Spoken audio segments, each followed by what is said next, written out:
Hello friends, welcome back to my YouTube channel. So in this video, let's learn how we can deal with the complex JSON, right? In the last video, we saw some simple JSON response, like maybe we saw this single user, right? It has a few data, or maybe we saw this create, right?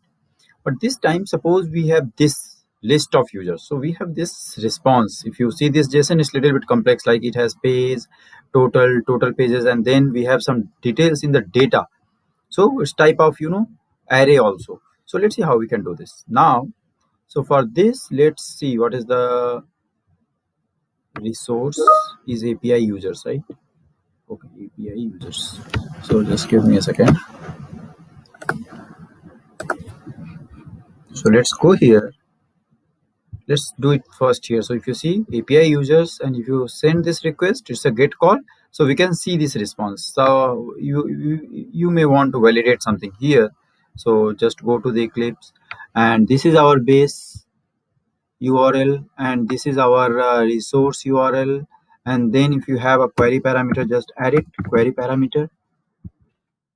So query parameter, just add it here. So what query parameter we have?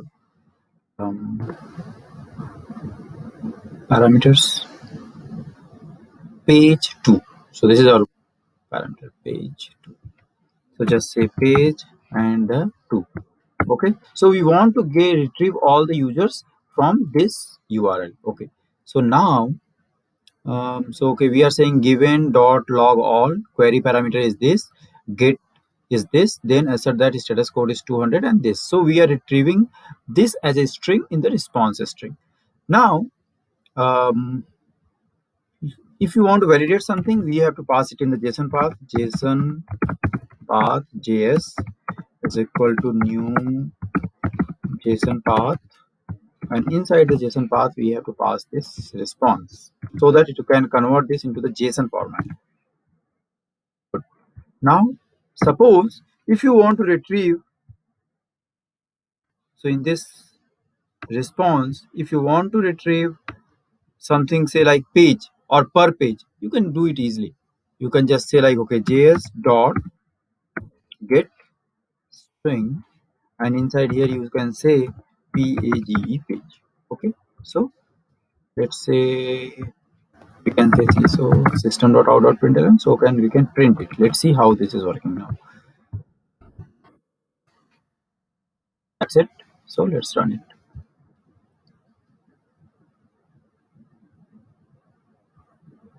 So it's our test case is done. Now if you see here, it is saying 2. Look at 2. So that's the number of pages. If you go here, 2. So if you say per page, it will say 6. But suppose you want to get this first name, so how you can do that? So since it is inside the data array, right? So how we can do that? Or you want to you want to get all the how many users are there, and you want to retrieve the first name for all the users. How you can do that? So for that, what we can do, just say like this, js dot get int. Okay, so we are getting the integer. So what we are getting in the integer, let's see. Here you can say data data dot size. Okay, so it will return the size of the data. Okay, so let's have it in the integer variable, number of users is this. So we got all the users. Now what we can do, we can just run a for loop for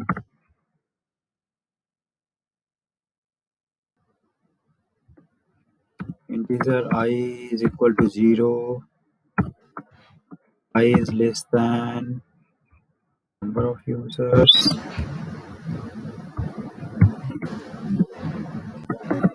I plus plus. So we are going to the all the data we have in this number of users, right? So we are going on in, we have in the data.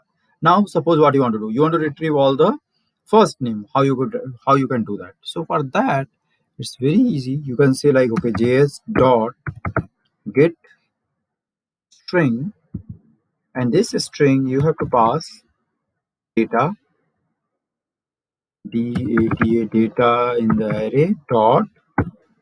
So suppose you want to retrieve the first name, right? So just copy this first name. So you can just say like first name, but here in this you have to pass I. So how we can do that? Just say like this plus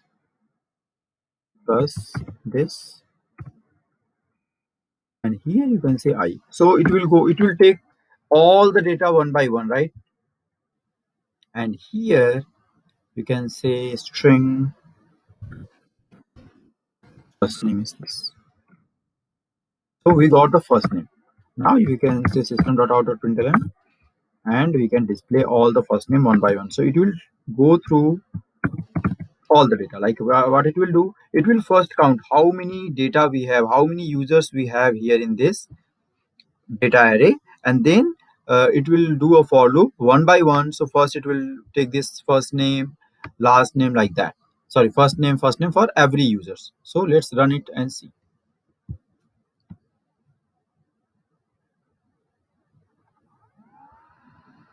Okay, so if you see the result here, see, it went through and then you got Michael, Lindsay, Tobians.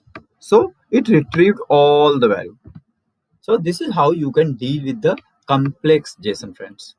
So I think, yeah, we are good with this complex JSON. So let's discuss more topics in the next video. Thank you.